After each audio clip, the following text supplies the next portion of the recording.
kapan? Sepertinya kita bisa mulai ya.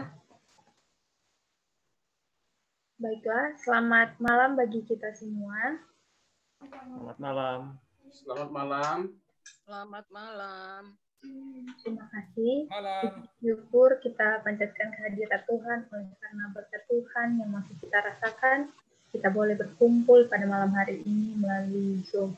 Sebelum kita memulai acara ibadah Rabu malam kita, mari kita berdoa di dalam hati kita masing-masing.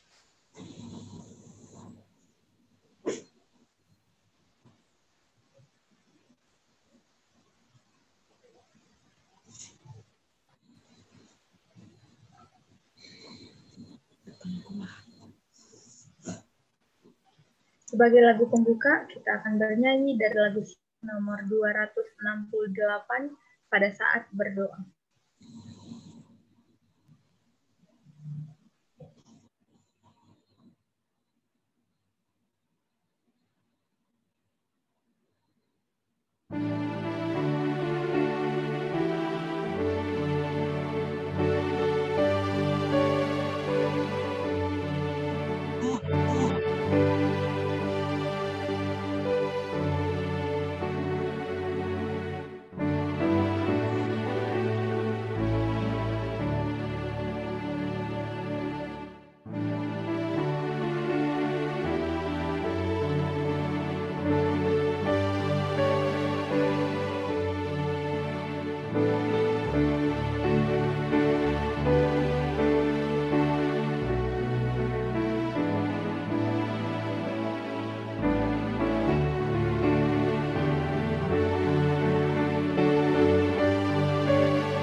Mari kita berdoa.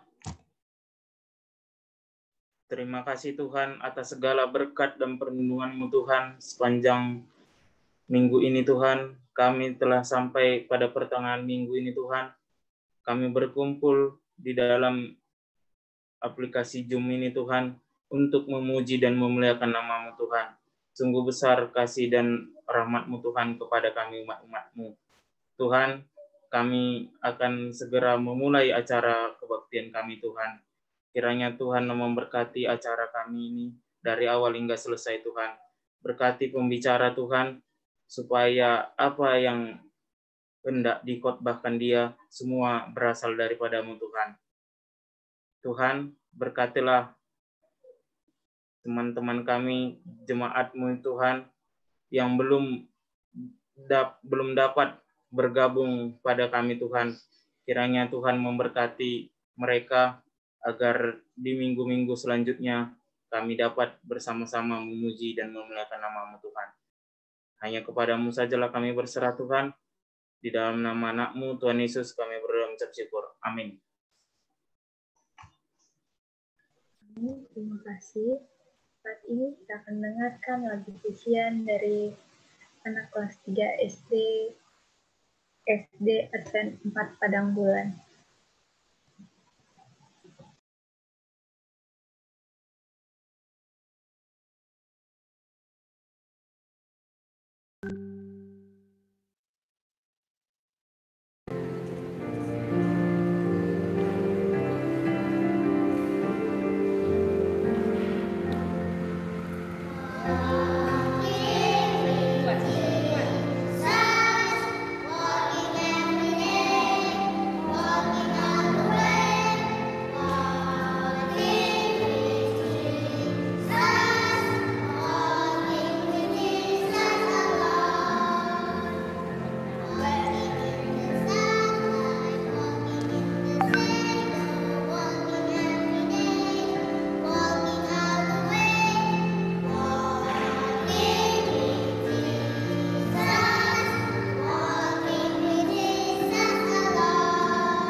Baiklah, terima kasih. Itu adalah lagu pujian saat KKR kami yang minggu lalu.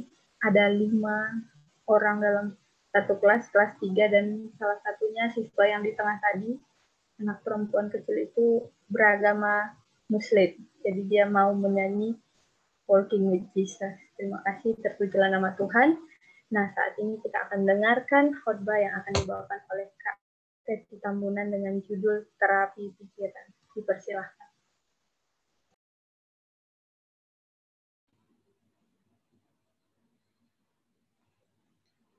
Selamat malam kepada kita semua. Selamat malam. Selamat malam. Terima kasih kepada Tuhan. Kita sampaikan pada hari Sabat ini, pada malam permintaan doa ini. Terima kasih kepada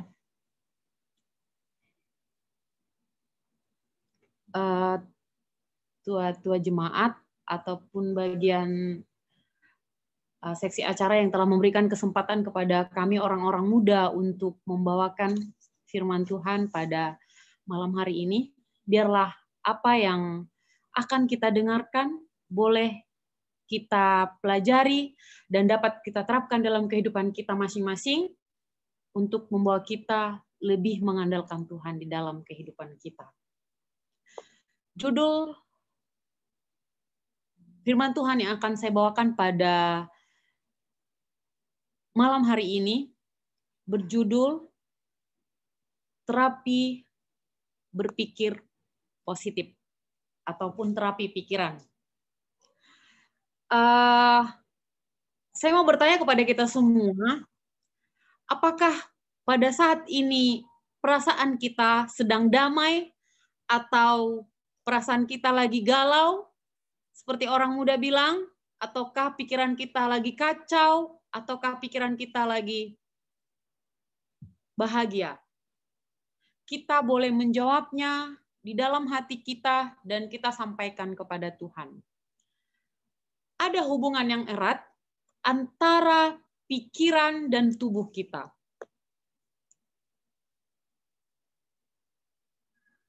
Antara apa yang kita pikirkan yang bereaksi pada tubuh kita. Ketika kita berpikir, kita akan sehat, maka kita akan sehat. Ketika kita berpikir bahwa kita akan sakit, maka kita bisa sakit. Dan juga ketika kita berpikir kita bisa melakukan yang baik, maka kita akan bisa lebih baik.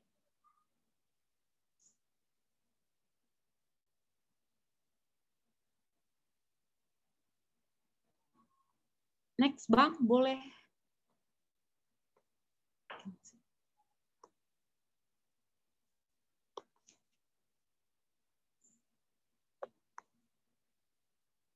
Belum bisa, Bang? Baik.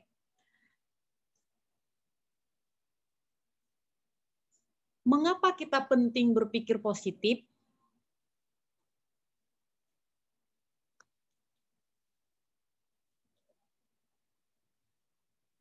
Pikiran dan organ tubuh lainnya berhubungan erat dengan apa yang kita pikirkan. Menentukan bagaimana tubuh kita bereaksi. Kesehatan juga mencakup pola hidup dalam atau tubuh dan pikiran, yaitu pola pikir kita. Pikiran negatif yaitu cenderung kepada kesedihan, kegelisahan, ketidakpuasan, penyesalan, rasa bersalah, ketidakpercayaan, merupakan bentuk-bentuk depresi mental yang melemahkan tubuh kita secara fisik, yang membuka pintu terhadap munculnya berbagai penyakit. Pikiran negatif yang sering kita tidak sadari adalah kesedihan-kesedihan. Kita tidak tahu kenapa kita bersedih. Tetapi kita menikmati kesedihan kita itu. Sering juga kita gelisah. Kita tidak tahu kegelisahan kita itu sumbernya dari mana. Atau mungkin kita tahu, tetapi kita membiarkan kegelisahan kita itu selalu ada di dalam pikiran kita sehingga membuat kita semakin lemah, semakin tidak berdaya. Ataupun mungkin penyesalan-penyesalan kita atas kesalahan-kesalahan yang telah kita perbuat, sering membuat pikiran negatif ini membuat kita menjadi susah. Yang sering melemahkan tubuh kita, yang membuat fisik kita menjadi sangat lemah. Di dalam Matius 17 ayat 22, dikatakan seperti ini. Hati yang gembira adalah obat yang manjur, tetapi semangat yang patah mengeringkan tulang. Di sini kita bisa melihat bagaimana hati yang gembira adalah obat yang manjur katanya. Tetapi hati yang gembira itu tidak bisa kita dapatkan dengan begitu saja.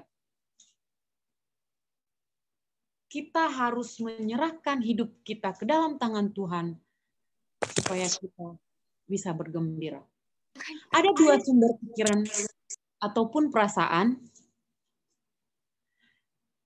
Pikiran negatif atau perasaan negatif yang datangnya dari setan. Dan pikiran positif atau perasaan positif datangnya dari Tuhan. Namun, kecenderungan kita Saya tidak tahu apakah saudara-saudara sekalian kecenderungan yang ada di dalam pikirannya adalah pikiran negatif. Karena ketika pikiran negatif kita taruh di dalam pikiran kita, maka kesusahan yang akan terjadi. Dan pikiran-pikiran jelek yang selalu datang kepada pikiran kita itu berasal dari si iblis. Tetapi pikiran positif yang bisa membawa kita kepada kesehatan berasal daripada Tuhan. Nah, tinggal kita memilih pikiran mana yang cenderung, yang kita biarkan di dalam pikiran kita. Apakah pikiran positif atau pikiran negatif. Ada beberapa terapi berpikir positif yang bisa membawa kita lebih baik. Ada 3 cara terapi pikiran positif, yaitu hafal firman Tuhan, dan bertekun dalam doa, dan menyanyi, mendengarkan lagu-lagu pujian. Itulah 3 terapi yang boleh kita lakukan di dalam kehidupan kita. Terapi yang pertama, yang paling sangat manjur adalah membaca Alkitab. Membaca Alkitab bisa menerapi kehidupan kita, tetapi kecenderungan kita tidak melakukan ini. Kehadiran Tuhan menjadi nyata ketika firman-Nya ada dalam pikiran kita. Makanya disuruh kita untuk menghafalkan ayat-ayat yang ada di dalam Alkitab. Di dalam Efesus 6 ayat 16-17, dalam segala keadaan pergunakanlah perisai iman.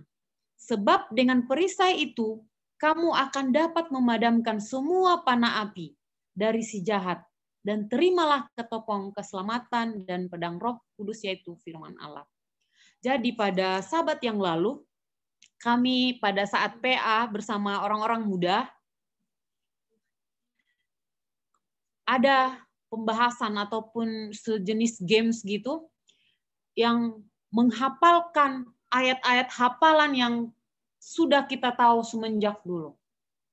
Dan ternyata yang paling banyak menghafal masih tertinggal di dalam pikirannya adalah hanya beberapa. Yang selainnya sudah mundur, dan yang lainnya juga mulai menghafal dan membuka dan menghafal baru seperti itu. Dan ternyata ketika disuruh kita untuk menyampaikan ayat-ayat hafalan yang kita pilih cenderung adalah ayat-ayat hafalan terbaik yang bisa membuat kita lebih damai. Tetapi apakah sering itu yang kita lakukan di dalam kehidupan kita? Mari kita lebih banyak menghafal firman Tuhan. Kita tidak tahu kapan firman itu akan bisa kita pakai atau kita bisa pergunakan ketika kelemahan-kelemahan atau kesusahan-kesusahan yang terjadi di dalam kehidupan kita. Kita bisa memakai ayat-ayat hafalan yang kita hafalkan. Jadi jangan hanya sekedar membaca Alkitab hanya sepintas lalu, tetapi hafalkan di dalam pikiran kita. Sehingga firman yang kita hafalkan itu boleh menjadi obat di dalam kehidupan kita.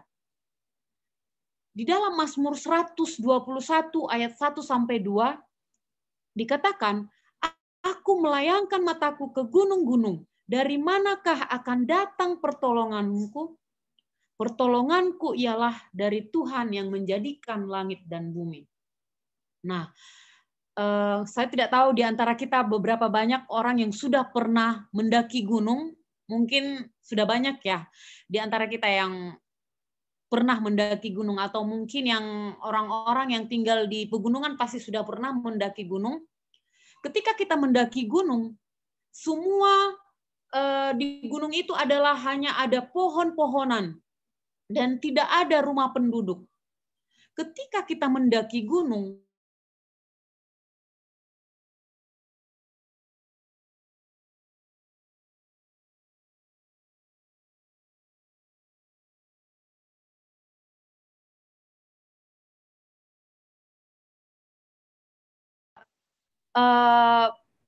penghuni misalnya binatang-binatang yang ada di sana tidak bisa. pertolongan kita ketika kita ada di gunung ataupun ketika kita ada di hutan adalah hanya pertolongan daripada Tuhan. Dan mengapa kita juga perlu menghafal ayat Alkitab ini? Karena ayat dalam Alkitab itu sangat bisa membawa kita lebih baik dan lebih tenang. Di dalam Consult to Teachers dikatakan di sini tidak ada hal yang lebih baik untuk meningkatkan dan memperkuatkan kecerdasan daripada belajar firman Tuhan. Tidak ada buku lain yang begitu kuat untuk mengangkat pikiran, memberikan semangat kepada panca indera seperti kebenaran-kebenaran yang luas dan mulia daripada Alkitab. Jika firman Tuhan dipelajari sebagaimana mestinya, umat Allah akan memiliki pandangan yang luas, karakter yang mulia, dan tujuan hidup yang teguh yang jarang terlihat di zaman ini. Kita melihat di zaman ini, orang banyak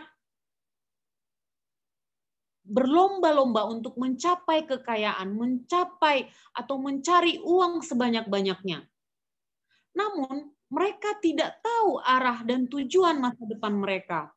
Karena mereka menganggap dengan uang ini pada saat ini bisa memberikan kebahagiaan kepada mereka. Tetapi apakah uang yang kita miliki ataupun harta yang kita miliki pada saat ini boleh memberikan kebahagiaan sejati kepada kita sampai selamanya? Tentu tidak bisa. Sedangkan kita banyak uang, belum bisa memberikan kebahagiaan kepada kita. Malah kita masih sering stres dan depresi. Dan selanjutnya, ketika tadi membaca Alkitab itu sangat penting, termasuk paling penting adalah menghafalkan ayat Alkitab itu, dan yang kedua adalah kita bertekun di dalam doa. Doa menghubungkan pikiran kita dengan Tuhan, dengan pikiran Tuhan. Kita menghubungkan apa yang kita minta, apa yang kita pikirkan dengan pikiran Tuhan. Kita menyatukan pikiran kita dengan pikiran Tuhan. Di dalam doa, kita memuji Tuhan. Seperti yang biasa kita lakukan, kita memuji Tuhan, kita mengakui dosa kita, dan kita juga menyampaikan permohonan kita, dan kita juga bersyukur. Sebenarnya dengan berdoa, kita di sini sudah harus bahagia. Sudah ada kedamaian di dalam hati kita. Tetapi apakah doa kita ini benar-benar dan sungguh-sungguh dari hati kita? Kalau doa kita benar-benar sungguh-sungguh dari hati, kita memuji Tuhan. Ketika kita memuji Tuhan, kita pasti akan bahagia. Ketika kita mengaku dosa-dosa kita, maka ketenangan dan kedamaian di dalam hati kita akan ada. Dan ketika kita menyampaikan permohonan kita, kita dengan rendah hati dan bersyukur atas apa yang Tuhan telah berikan kepada kita. Dan selanjutnya di tulisan Ministry of Healing tadi, tidak ada yang lebih meningkatkan kesehatan tubuh dan jiwa daripada suatu roh yang bersyukur dan memuji Tuhan. Ternyata kesehatan kita bisa dipengaruhi oleh ucapan syukur kita dan penyampaian kita kepada Tuhan. Jiwa yang kita serahkan dan roh kita yang kita serahkan dan bersyukur kepada Tuhan dan kita memuji Dia. Itu benar-benar bisa membawa kesembuhan kepada kita. Tugas yang positif untuk menolak pikiran dan perasaan yang murung dan tidak puas, yaitu tugas kita untuk berdoa. Ketika pikiran-pikiran negatif mulai ada di dalam pikiran kita, misalnya kita mulai cemburu, kita mulai memikirkan pikir-pikiran negatif, kita mulai memikirkan hal-hal yang jelek, kita harus cepat-cepat untuk datang berdoa kepada Tuhan. Kita datang bertelut kepada Tuhan dan menyampaikan kepada Tuhan, Tuhan, pikiran saya kok seperti ini sekarang ya. Kenapa saya cemburu? Kenapa saya iri? Kenapa saya masih tidak bisa melupakan masa lalu saya? Mari kita datang bertelut, dimanapun kita berada. Kalau misalnya kita di dalam pekerjaan, bisa kita pergi ke ruangan yang kosong. Kita bisa berdoa. Kalau kita di rumah, kita bisa masuk ke kamar. Kita bertelut di dalam doa. Dan kalaupun kita tidak melakukan bertelut, kita juga bisa berdoa di dalam hati dan menyampaikan kelemahan-kelemahan kita. Dan selanjutnya, supaya kesembuhan fisik dapat terjadi, harus terjadi pembasuhan dosa dan pikiran jahat dari dalam jiwa kita. Jadi katanya supaya kesembuhan fisik terjadi di dalam diri kita, kita harus membasuh dosa-dosa kita. Membasuh dosa kita caranya seperti apa? Kita mengakui kesalahan-kesalahan yang telah kita perbuat. Dan kita mengakui pikiran-pikiran negatif yang selalu datang dari setan untuk membuat kita menjauh daripada Tuhan. Kita harus menghapuskan semua itu dari pikiran kita. Dan selanjutnya, berserulah kepada Tuhan, Ia akan memberikan kemampuan kepada kita untuk memilih Dia di dalam kebahagiaan sejati. Kita dikatakan berseru kita kepada Tuhan. Tetapi berseru kita jangan hanya berseru di omongan, tetapi berserulah dalam hati. Dari hati, berseru dari hati yang paling dalam, maka kita akan mendapatkan ketenangan dan kedamaian yang daripada Tuhan. Doa adalah membuka hati kita kepada Tuhan, seperti kepada seorang sahabat, bukan untuk memberitahukan kepada Tuhan siapa kita sebenarnya, karena Tuhan sudah tahu kita. Kenapa lagi kita mesti menyampaikan, Tuhan, Engkau tahu saya ini orangnya lemah, Engkau tahu saya orangnya seperti ini. Kita tidak harus menyampaikan seperti itu lagi, tetapi kita menyampaikan segala permohonan kita kepada Tuhan seperti menyampaikan kepada seorang sahabat. Saya tidak tahu di antara kita seberapa banyak kita memiliki sahabat yang benar-benar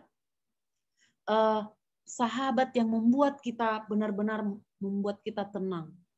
Saya mempunyai seorang sahabat yang membuat saya sangat tenang adalah sahabat saya ini, saya rela mengatakan, saya tidak takut untuk mengatakan kepada dia, kok pikiran saya seperti ini sekarang ya?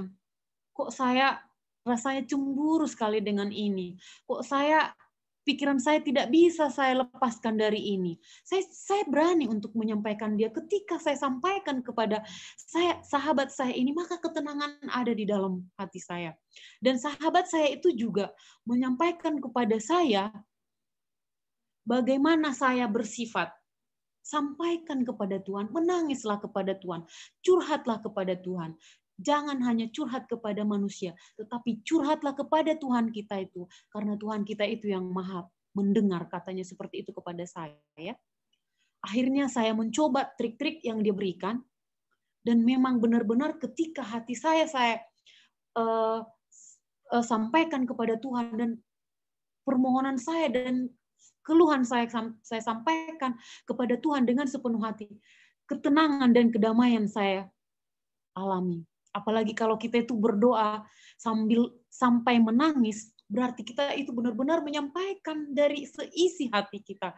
Menyampaikan kepada Tuhan, seperti kepada seorang sahabat tadi, ketika lagi sesak nih di dada. Ketika lagi sesak di dalam pikiran, kita curhat kepada sahabat kita di dunia. Tetapi Tuhan mengundang kita dapat curhat kepadanya.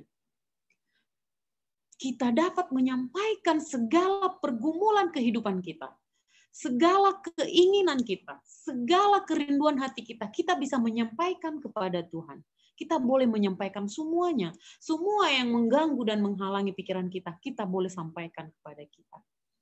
Doa kita layangkan untuk menyanggupkan kita menerima Tuhan.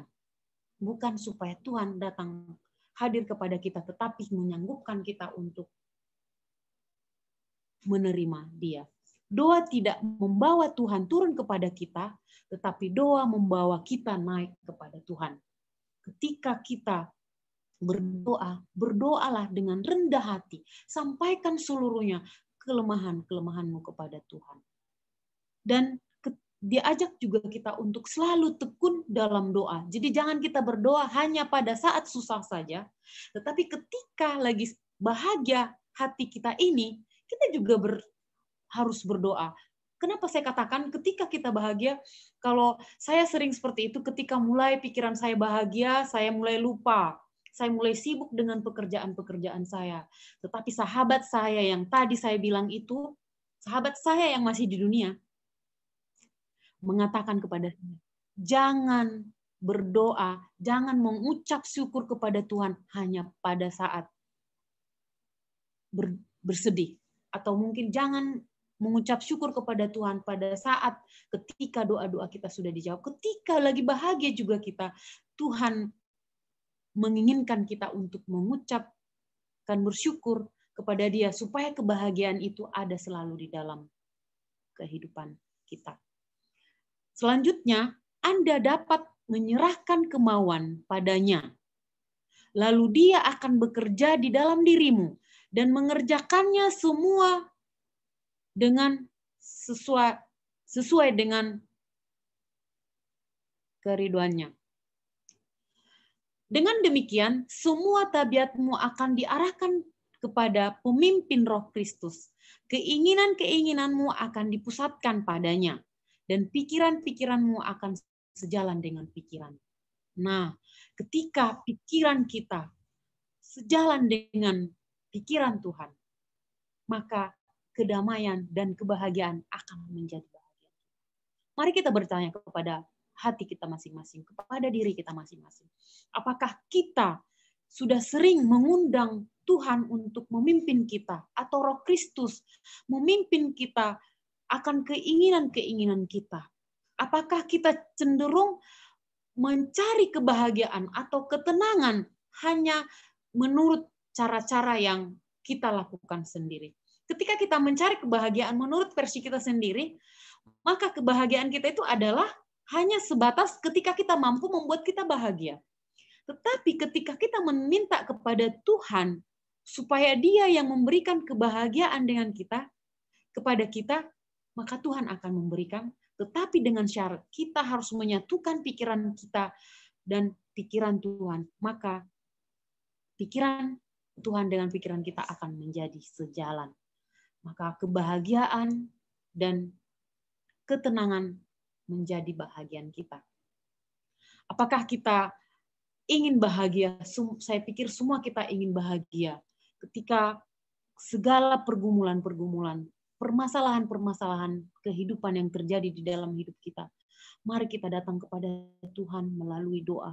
Menangislah kepada Tuhan, curhatlah kepada Tuhan, sampaikan seluruh keluhan-keluhanmu dari sepenuh hati. Menangislah dengan sepenuh hati, menyampaikan pergumulanmu kepada Tuhan, maka Tuhan akan memberikan kelegaan kepadamu dan kepada saudara-saudara semuanya. Dan selanjutnya, Tuhan juga mengajak kita untuk menerapi kehidupan kita melalui bernyanyi. Mendengarkan lagu-lagu pujian. Pastikan lagu-lagu yang kita dengarkan adalah lagu-lagu rohani, bukan lagu-lagu yang membuat patah hati.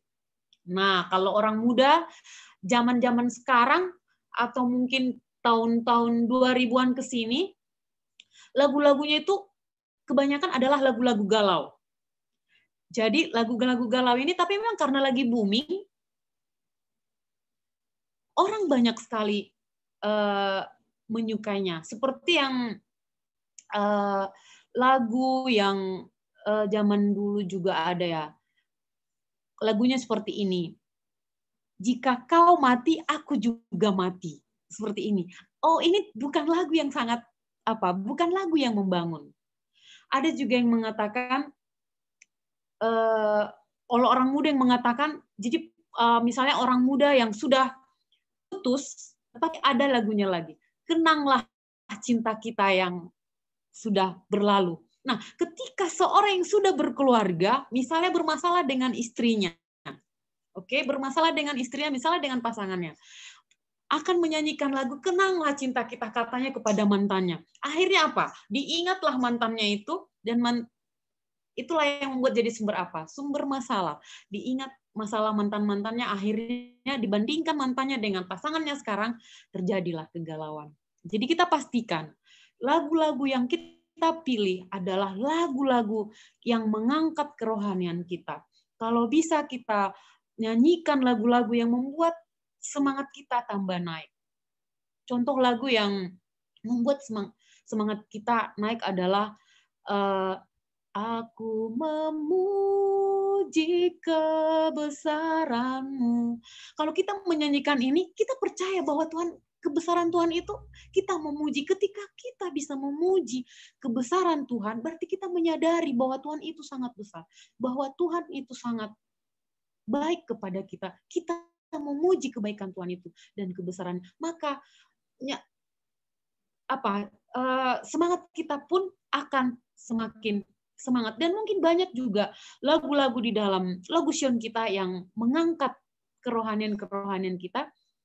Boleh kita membaca-bacanya, menyanyikannya. Jadi terapi ini juga sangat mempengaruhi pikiran kita ketika lagu-lagu yang kita dengarkan adalah lagu-lagu yang membuat kita bersemangat, maka semangat itu akan menjadi ada di dalam pikiran kita. Di dalam Kolose 3 ayat 16 dikatakan, sambil menyanyikan mazmur dan puji-pujian dan nyanyian rohani, kamu mengucap syukur kepada Allah dalam hatimu. Jadi ketika kita katanya bernyanyi lagu puji-pujian, di dalam lagu kita sedang bermazmur. Dan puji-pujian dan nyanyian rohani, kita mengucap syukur kepada Tuhan. Nah, pada saat ini juga Tuhan mengajak kita, mari kita mengisi pikiran kita ini dengan lagu-lagu yang baik. Sehingga lagu-lagu yang baik itu juga boleh membuat membawa kita lebih dekat kepada Tuhan dan membawa Tuhan datang kepada kita sehingga kedamaian yang daripadanya menjadi bahagian kita. Karena pada saat ini untuk menjadi seorang yang tenang, untuk menjadi pribadi yang damai itu tidak gampang. Banyak orang menghabiskan uangnya untuk pergi ke kafe-kafe atau mungkin ke live music untuk menghilangkan pikiran-pikiran negatif yang datang kepada pikiran. Ketika kita di tempat musik itu, pikiran kita fokus kepada lagu itu dan kita tidak memikirkan permasalahan kita itu. Tetapi lagu yang kita dengarkan tadi tidak begitu mengisi kepada pikiran kita sehingga ketika kita kembali dari situ, kembali lagi apa? Kembali lagi masalah itu ke kepala kita. Maka Tuhan mengajak kita untuk bernyanyi lagu yang mengangkat semangat kita, lagu yang mengangkat pikiran kita juga untuk memikirkan tentang hal-hal dan kebaikan yang daripada Tuhan. Kita tidak boleh membiarkan masa depan dengan masalah-masalahnya yang berat dan kemungkinan-kemungkinan yang tidak memuaskan melemahkan hati kita, membuat lutut kita gemetar, tangan kita terkulai ke bawah. Jadi jangan biarkan permasalahan itu membuat tangan kita jadi lemas, badan kita jadi lemah. Ketika pikiran negatif ada di dalam pikiran kita tidak bisa melakukan apapun. Kita tidak mampu melakukan hal yang positif. Ketika pikiran-pikiran yang negatif, kita tidak bisa tidur. Ketika pikiran-pikiran negatif yang dari si setan tadi kita biarkan, maka kedamaian untuk tidur tidak akan kita dapatkan. Pada saat ini juga banyak sekali orang-orang hanya untuk tidur harus memakan obat tidur.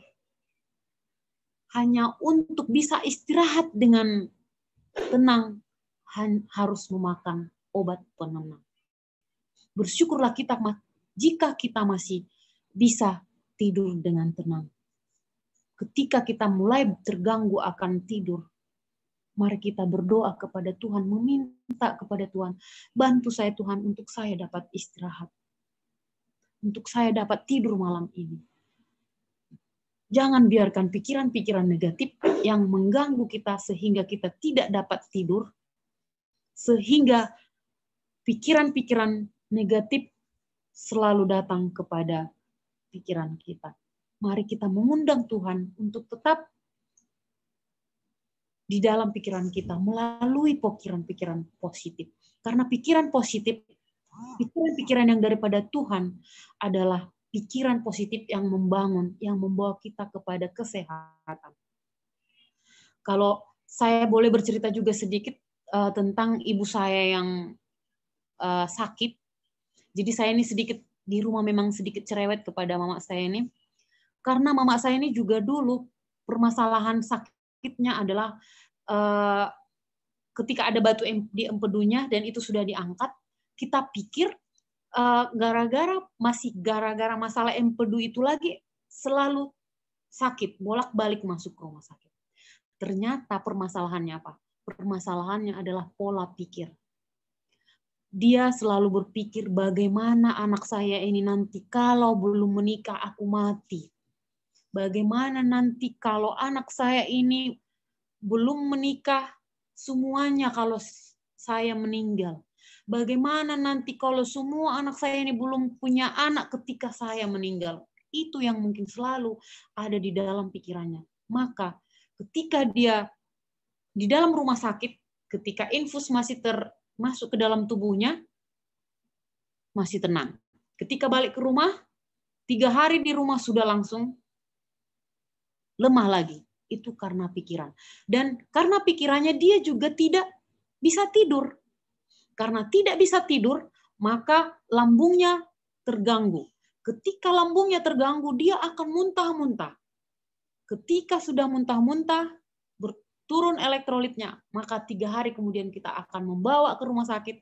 3 hari di rumah, 10 hari di rumah sakit. Jadi itu yang bolak-balik kita lakukan selama tahun 2019. Hampir 1 tahun. Dan puji syukur setiap hari saya terapi mama saya ini dengan mencoba mengubah pola pikirnya. Untuk saya selalu mengatakan, jangan biarkan pikiran dari si setan selalu menghampiri pikiranmu. Karena pikiran jelek itu pasti dari setan. Tetapi pikiran positif itu pasti datangnya dari Tuhan. Saya selalu memberikan kepada Tuhan, kepada orang mama saya ini, bagaimana supaya dia berusaha untuk belajar berpikir positif. Dan membuang pelan-pelan pikiran negatifnya.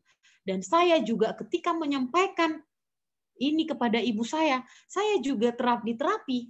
Sehingga pola pikir saya juga lebih baik sedikit demi sedikit, jadi kami sama-sama bertumbuh. Dan pada saat ini juga ketika mama saya mulai lemah dan kadang-kadang susah tidur, bagaimana saya tidak bisa tidur, saya tidak berpikir apapun, saya mulai cerewet. Kita harus cepat tidur, karena dengan cepat tidur kita lebih sehat, lebih kuat, lebih baik. Saya paksa kalau bisa jam 9, setengah 10 lampu sudah harus mati dan kita sudah harus istirahat. Akhirnya mulai pelan-pelan kekhawatiran dalam kehidupannya mulai berkurang, dan kekhawatiran di dalam hidup saya juga tidak selalu ada lagi, dan saya tidak takut akan masa depan saya. Saya percaya bahwa Tuhan akan memberikan yang saya doakan tepat pada waktunya, dan walaupun terlambat pasti Tuhan akan memberikan, dan yang dari Tuhan pasti akan yang terbaik. Jadi di sini dikatakan kita tidak boleh membiarkan ketidakpastian masa depan memasuki pikiran kita dan membuat kita khawatir. Karena kecenderungan kita adalah mengkhawatirkan masa apa? Mengkhawatirkan masa depan yang belum tentu akan terjadi. Tetapi ketika kita serahkan kepada Tuhan, biarlah Tuhan yang akan bertindak, maka kita akan percaya dan kita tidak usah khawatir akan masa depan kita. Ketika kita tidak khawatir, maka kita menjalani hidup kita juga lebih tenang dan lebih santai. Tetapi jangan juga karena tenang-tenang, akhirnya kita mulai santai dan melupakan Tuhan. Tidak boleh. Kita harus tetap tersambung dan kita harus tetap terhubung kepada Tuhan, sehingga kebahagiaan dan kedamaian boleh menjadi bahagian kita. Ketika kita sudah damai, kita bisa melakukan yang terbaik di hadapan Tuhan. Dan selanjutnya, kita juga boleh menyampaikan seluruh kekhawatiran-kekhawatiran kita, ketakutan-ketakutan kita. Karena ketakutan dan kekhawatiran ini adalah suatu penyakit yang menular. Yang menular bukan hanya COVID yang menular, tetapi kekhawatiran juga dan pikiran-pikiran negatif juga itu sangat menular. Tidaklah bijak untuk melihat kepada diri kita sendiri dan mendalami emosi-emosi kita. Jika kita melakukan hal ini, si musuh akan menghadirkan kesulitan dan pencobaan yang melemahkan iman dan menghancurkan keberanian.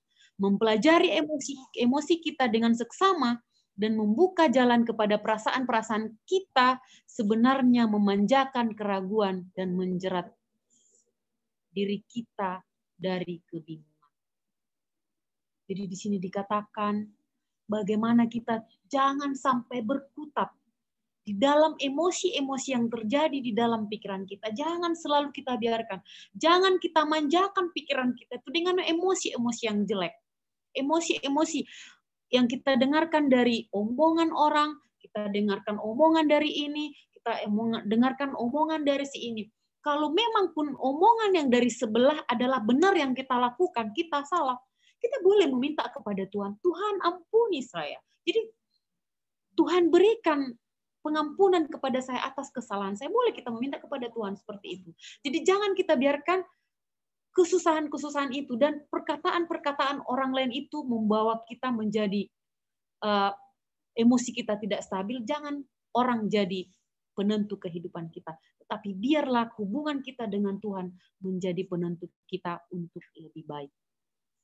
Tuhan sangat menginginkan ini daripada kita. Tuhan meminta kita untuk tetap berserah kepadanya melalui pola pikir kita.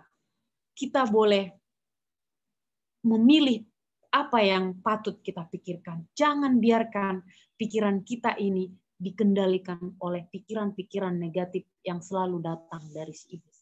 Karena memang si iblis senang sekali melihat kita susah. Semakin kita dekat kepada Tuhan, iblis juga akan semakin berusaha untuk membawa kita jauh daripada Tuhan. Tetapi Tuhan tidak mau. Ketika kita mau mengikuti jalannya, turutlah apa yang Tuhan sampaikan kepada kita.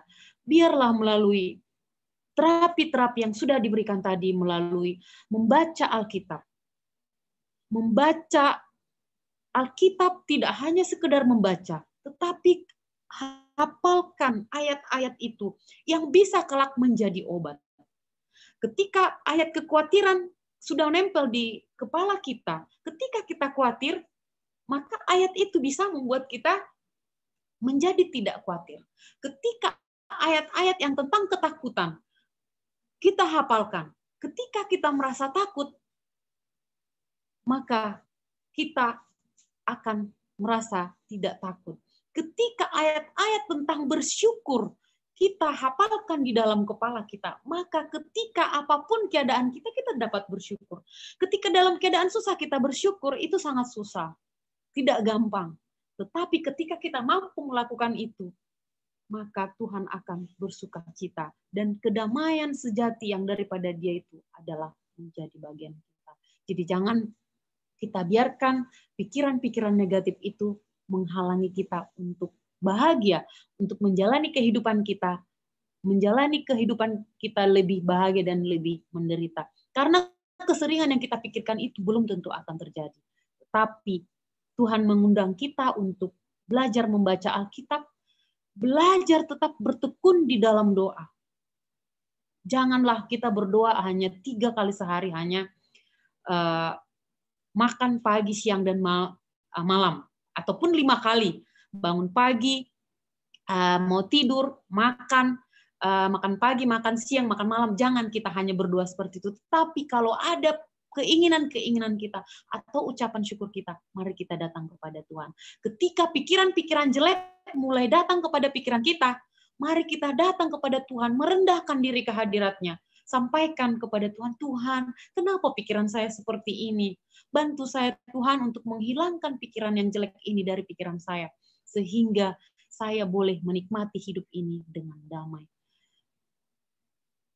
Dan kita juga boleh menyampaikan lagu-lagu kita juga yang bisa mengangkat keimanan kita dan membawa kita lebih bahagia dari sekarang sampai selama-lamanya. Biarlah melalui terapi pikiran yang telah kita dengarkan tadi, boleh membawa kita lebih baik lagi dari hari sekarang sampai selama-lamanya. Mungkin inilah yang bisa saya sampaikan kepada kita pada malam hari ini. Terima kasih.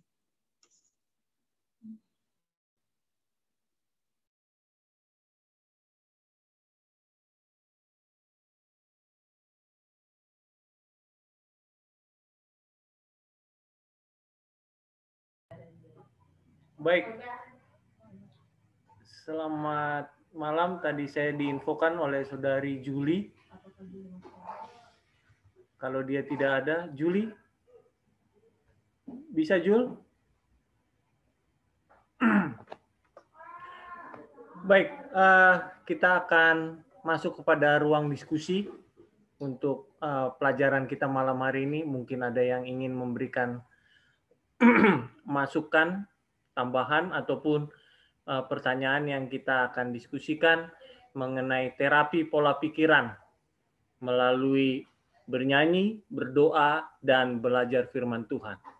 Ada pertanyaan ataupun tambahan, kami persilakan.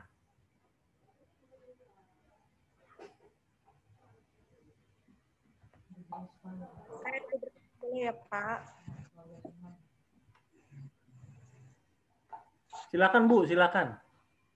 Ya, jadi firman Tuhan pada malam hari ini sungguh menguatkan kita ya. Ada sedikit yang menjadi pertanyaan saya tentang terapi dalam pikiran yang nomor 2, bertekun di dalam berdoa. Jadi begini ya, saya ingin memberi kesaksian sedikit.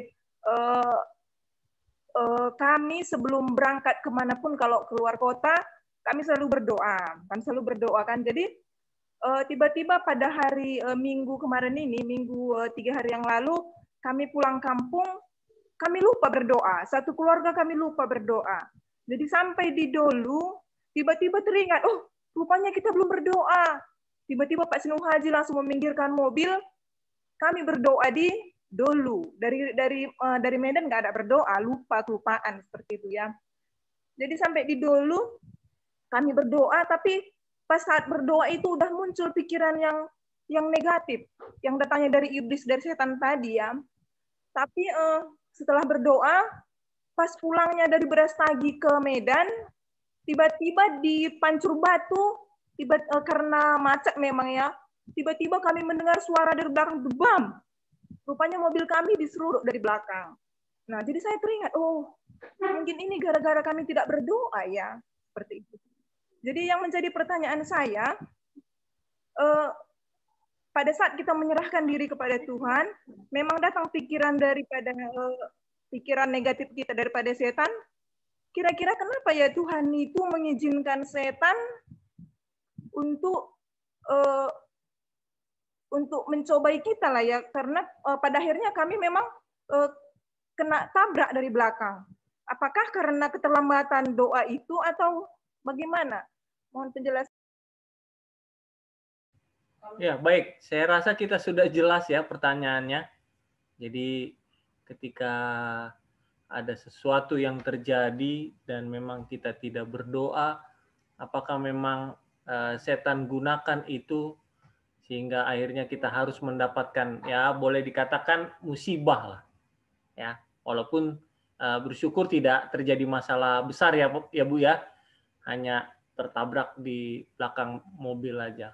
Ada yang ingin memberikan tanggapan? Nanti terakhir Teti lah sebagai narasumbernya. Tanggapan yang kepada yang lain silakan.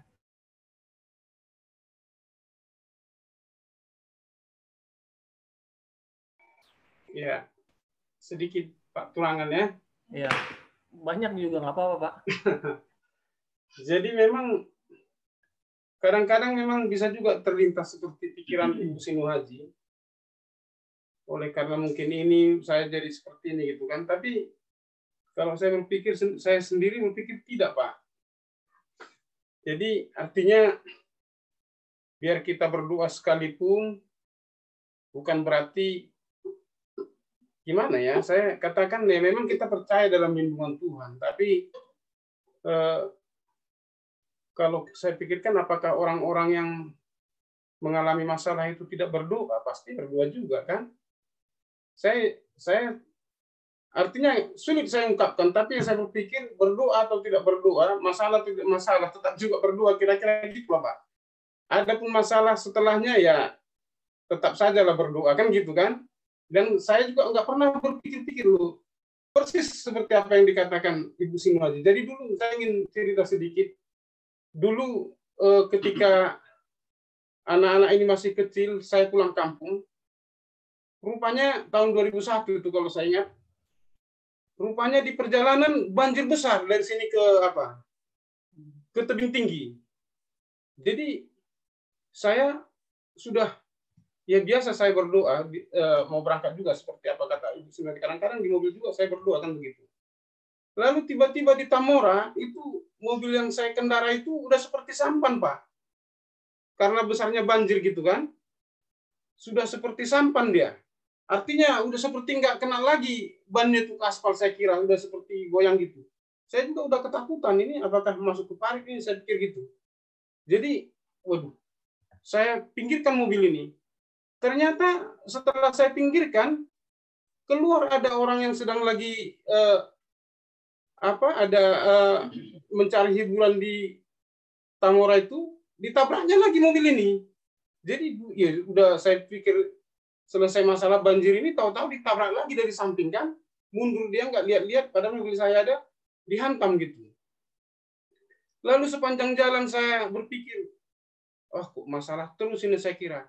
Sampai di tebing, ternyata tebing juga lagi banjir besar. Sampai tahun 2001 saya ingat, sampai banyak juga rumah yang tumbang itu.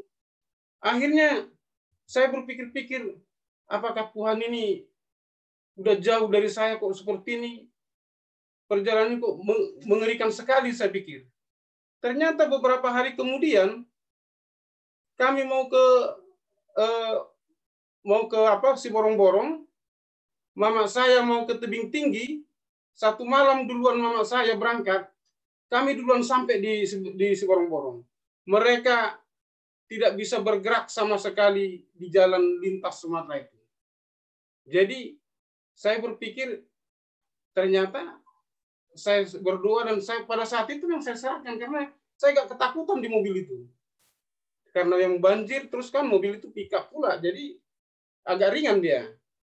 Jadi saya pada saat itu berpikir begitu kekuatan doa ini, saya pikir juga pada saat itu ya Pak ya, kita sudah berdoa kok jadi seperti ini, jadi timbul masalah lain lagi, ribut-ribut lagi dengan yang menabrak ini.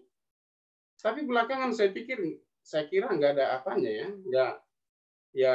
bukan berarti orang yang berdoa selalu berdoa itu lalu jalannya mulus-mulus saja tidak ada masalah. Saya kira nggak juga, atau mungkin orang yang mengalami masalah itu barangkali tidak berdoa, yang nggak mungkin juga saya kira. Jadi justru masalah itu mungkin mendewasakan kita akan kepercayaan kita kepada Tuhan, mungkin saya kira gitu. Artinya biarpun ada masalah, tetaplah kita berdoa, kira-kira seperti itu. Pandangan saya Pak ya, mungkin ada dari yang lain gitu. Terima kasih Pak Galingging. Ada lagi yang lain?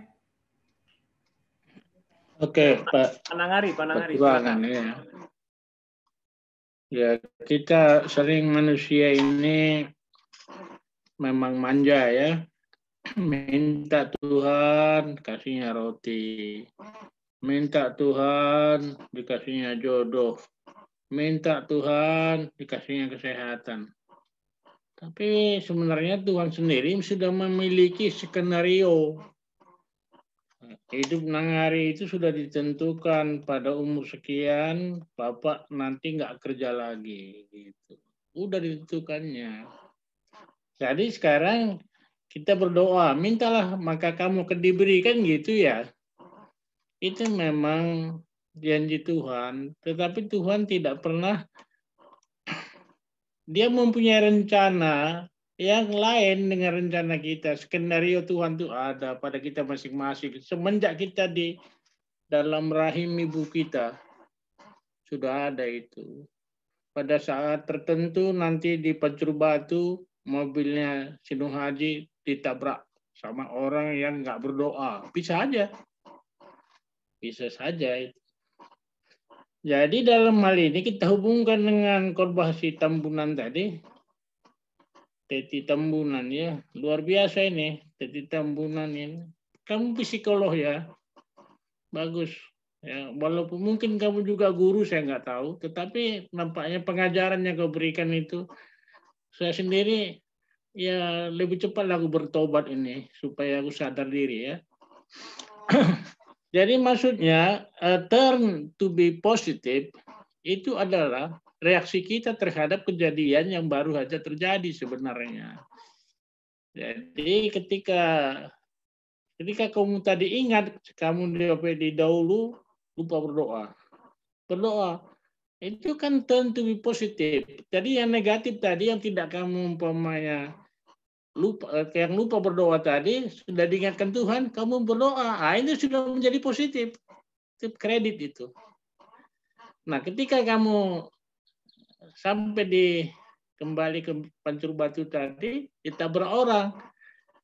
Nah, ini sebenarnya positif juga. Rupanya tadi kalau kamu umpamanya nggak berdoa, mungkin lebih parah dari situ. Nah, cara kita bereaksi terhadap kejadian-kejadian yang kita alami itulah yang menentukan negatif atau positif. Bukan cara kamu mengatur Tuhan supaya kamu diberikan ini pada jam sekian, pada tahun sekian aku sudah kaya raya. Itu bukan. Tuhan itu tidak akan pernah. Ya, saya kira bisa juga ya. Tapi saya yakin bahwa Tuhan itu bukan ikut skenario kita. Dia sudah punya skenario, blueprint, Nangari itu sudah ada gitu. Nah, jadi kita kembali aja tadi supaya kita kembali pada judul.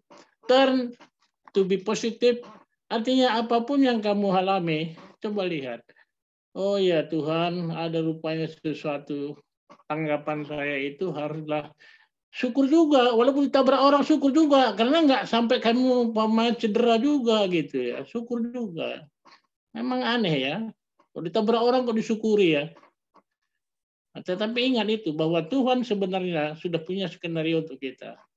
Bagaimana cara kita bersyukur kepada segala sesuatu yang terjadi pada kita, itulah turn to be positive. Saya kira itu aja tambahan dari saya.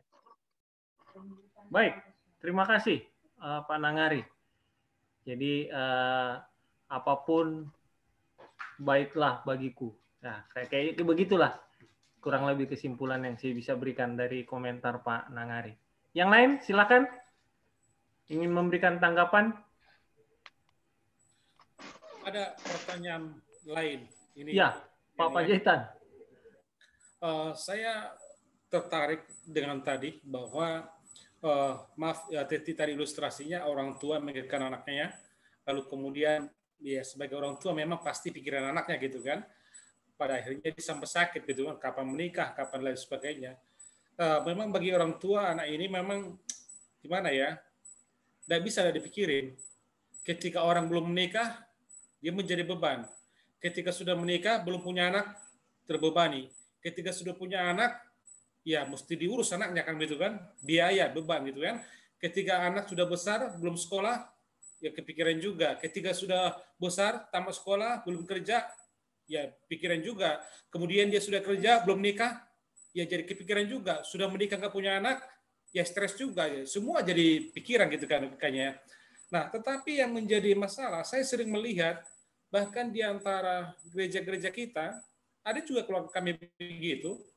Sudah tua bapak ini sebenarnya sakit, lalu kemudian mungkin ada satu anaknya yang tidak sebaik yang diharapkan lah gitu kan. Lalu orang jadi berpikir ya itu memang karena anaknya itu yang satu itu sehingga itu menjadi kepikiran terus jadi bapaknya itu sehingga jadi stroke, jadi sakit dan lain sebagainya gitu kan.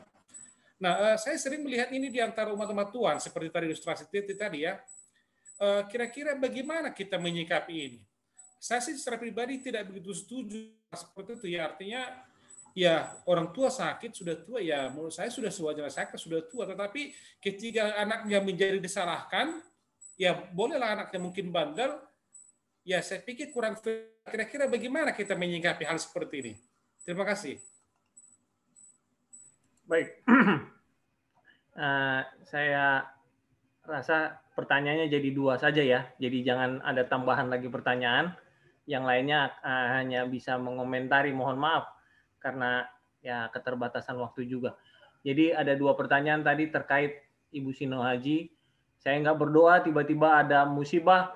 Apakah karena saya memang tidak berdoa? Itu yang pertama.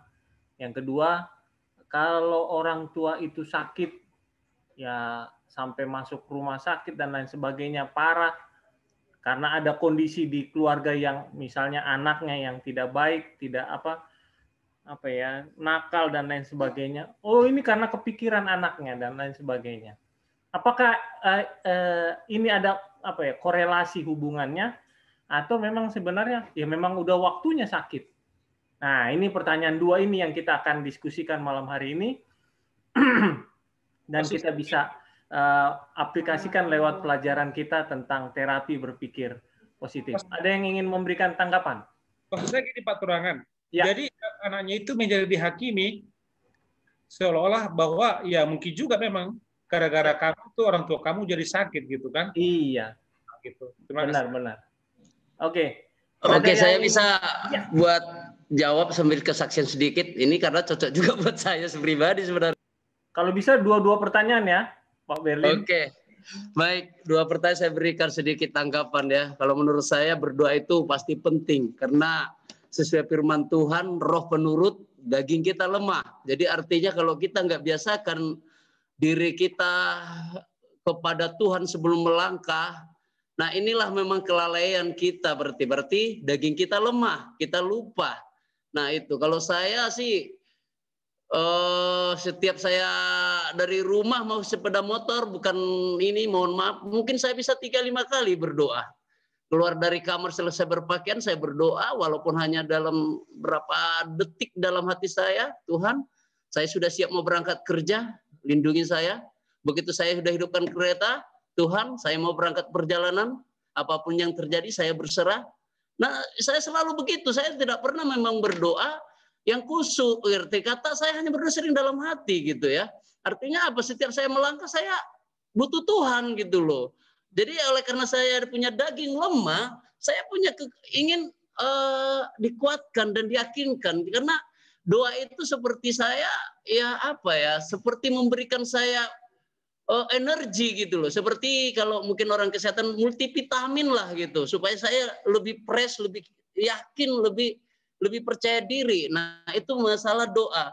Makanya dalam Matius 21 ayat 22 dikatakan, dan apa saja yang kamu minta dalam doa dengan penuh kepercayaan, maka kamu akan menerimanya. Nah, jadi ya saya rasa hanya doa yang bisa diandalkan bagi kehidupan saya ya, saya pribadi. Jadi doa itu udah seperti napas hidup bagi saya gitu. Jadi saya doa itu, ini mohon maaf, saya nggak ada doa yang kecuali ya mohon maaf seperti kemarin orang tua saya hilang, nggak ketemu Pak Rem. Memang saya ada sampai ya 10-20 menit saya bertelut berdoa, bahkan saya berpuasa. Itu saya lakukan memang. Tetapi ketika hari-hari saya bisa berdoa mungkin kalau saya hitung lebih dari 30 kali mungkin atau bahkan 100 kali. Karena saya berdoanya nggak pernah panjang, hanya dalam hati. Saya ya menenangkan diri sebentar seperti ini, ya Tuhan, aku mau berangkat Tuhan, berkati anak saya yang saya tinggalkan, berkati saya yang berangkat kerja. Itu contoh doa saya.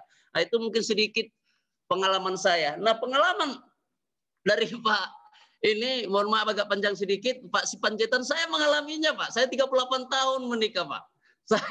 Saya benar-benar mengalami itu.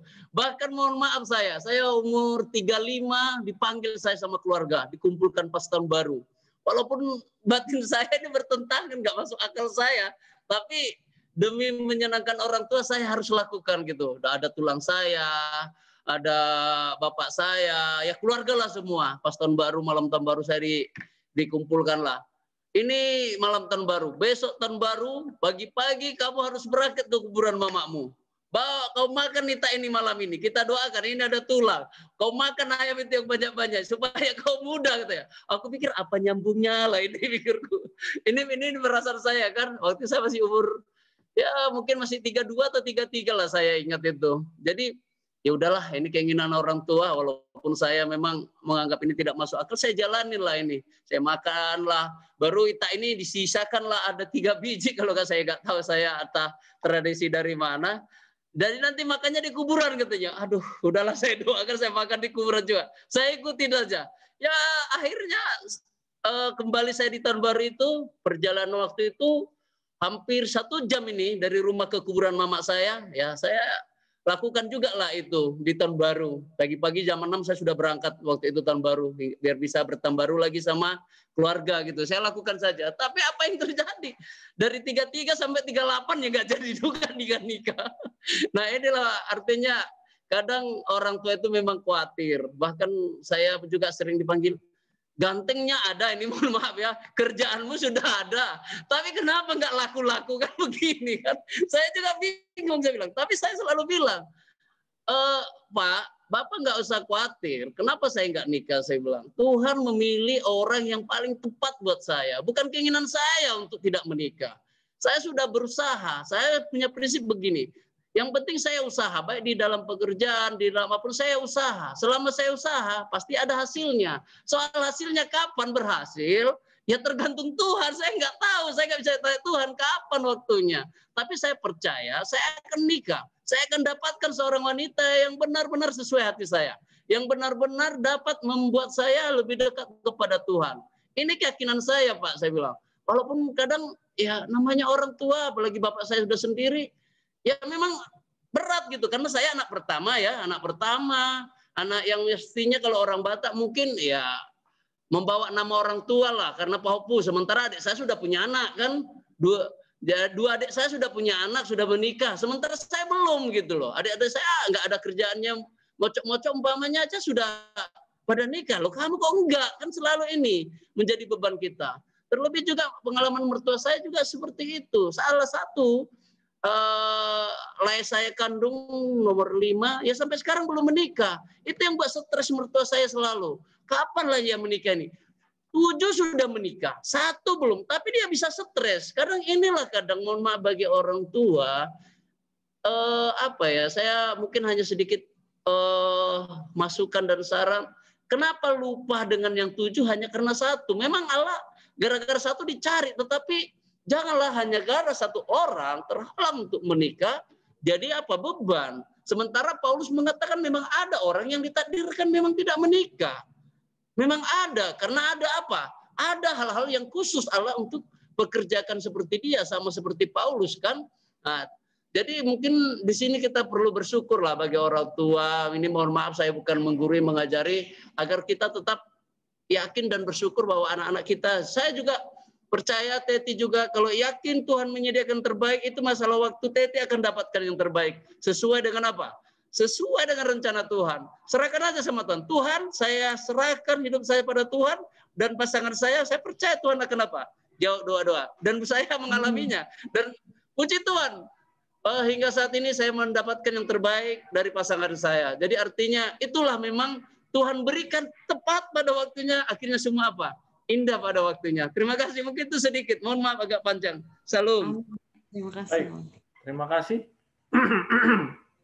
Ada lagi yang ingin memberikan tanggapan? Kedua terakhir dari pendeta lah, baru nanti ditutup oleh Teti sekaligus closing pembicaraannya ya.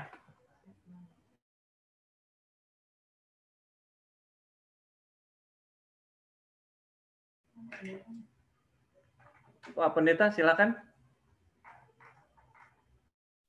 Ya, baik. Selamat malam bagi kita semua. Selamat malam. Pertanyaannya memang sangat sulit ya, menjadi pertanyaan kita semuanya sebenarnya. Tapi apa yang disampaikan oleh narasumber kita, Titi Tampunan tadi, saya rasa sudah menjawab semua ya. Jadi justru itu kita kan stres. Siapa nggak stres ditabrak mobilnya kan? pendeta juga pasti stres. Jadi justru itu ketika kita memanage stres itu ya kita harus berdoa supaya kita tenang, kita harus menyanyi dalam hati.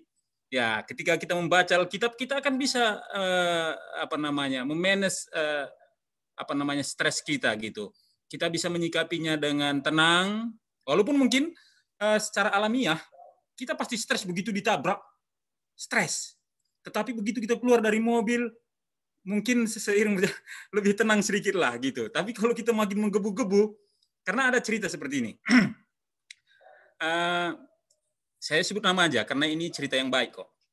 Saudara Sadokto Sinaga, ya mungkin kenal kita, suaminya Dokter Gigi Jemi Marpaung, ya. Dia cerita begini, dia buru-buru, entah ada orang sakit di mobil atau apalah gitu ya, atau ngejar waktu pertemuan karena istrinya dokter, dia tabrak mobil orang. Dia tabrak mobil orang, bar dari belakang, ya seperti tadi lah. Ini kita yang menabrak, bukan orang yang menabrak kita. Turun yang punya mobil, ya ini dia. Yang punya mobil ini nggak tahu kita agamanya apa, sukunya apa, nggak tahu lah. Dia keluar dari mobil, dia langsung ke belakang. Pak, hati-hati Pak. Sepertinya Bapak buru-buru ya, katanya. Dia nggak marah dia. Ya, memang harus diperbaiki mobilnya itu kan. Itu kan udah kewajiban, itu udah menjadi satu ketentuan kan. Artinya memang itu yang lebih baik. Karena kok bisa dia berlaku seperti itu? Mungkin saya sendiri selaku pendeta tidak akan bersikap seperti itu. Jadi itu satu templakan bagi saya justru ya. Ya, artinya memang dia tidak akan pernah rugi. Itu udah tanggung, walaupun dia nggak marah, kita udah wajib memperbaiki mobil dia kan gitu. Akhirnya si Sado, ya Pak, saya akan ganti mobil apanya Pak. Memang betul saya buru-buru. Ini nomor handphone saya, ini KTP saya, gini ini tanda pengenal saya Pak. Oh iya Pak, terima kasih Pak ya. Hati-hati Pak ya. Jangan buru-buru kali lah. Toh nanti. Jadi begitu. Artinya sebenarnya masalah akan tetap ada. Besok di antara kita akan mengalami masalah, walaupun masalah kecil atau masalah lebih besar. Kita semua tidak luput dari masalah. Jadi saya rasa materi tadi sudah menjawab sebenarnya. Ya, soal berdoa, ya artinya doa itu sendiri justru supaya kita nanti bisa menyikapi dengan bijaksana, bisa kita mencerminkan bahwa kita adalah orang percaya ketika kita akan menghadapi masalah. Ya, kira-kira sedikit ini yang boleh saya sampaikan. Terima kasih. Tuhan memberkati. Baik, terima kasih. Saya serahkan kepada Teti untuk closing dan kesimpulannya. Oke, terima kasih. Baiklah, atas pertanyaan dan keterangan tambahan yang telah diberikan. Jadi sedikit memang untuk tadi mengenai pertanyaan kakak itu, Kak Nyonya F. Sunuh Haji, ketika kita berdoa, kita berharap semua akan baik-baik saja.